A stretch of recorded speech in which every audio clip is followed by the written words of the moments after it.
Di giorno come di notte in città o nelle province non cambia. Il Veneto è in balia di ladri e rapinatori, ma la vita scatenata anche a Natale, dove non sono stati risparmiati nemmeno i regali sotto l'albero per i bambini, come è accaduto a Padova in piazzetta Conciapelli. È vero, è una zona molto insicura. Hanno rubato persino i doni dei bimbi. Ho letto i giornali, ho letto, sì. È una tristezza quello che sta succedendo in questa città, sì.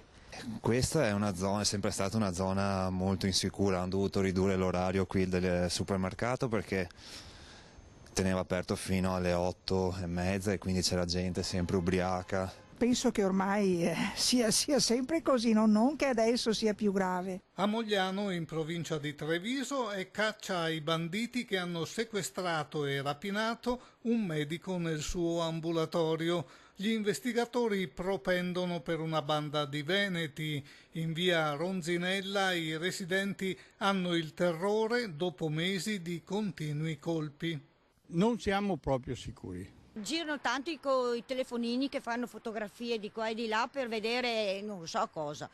Ci vorrebbe più controllo, ma poi alla fine bisogna vedere i mezzi che hanno anche a disposizione le forze dell'ordine. Super lavoro per le forze dell'ordine anche a Verona. In manette è finito un cittadino marocchino che avrebbe rubato nel giorno di Santo Stefano palmari e tablet in un ristorante del centro. A Badia Polesine, nel Rodigino, arrestata una 17enne croata per tentato furto aggravato. Il giorno di Natale aveva forzato l'ingresso di un'abitazione con un cacciavite. A mandare all'aria i suoi piani l'improvviso rientro del padrone di casa.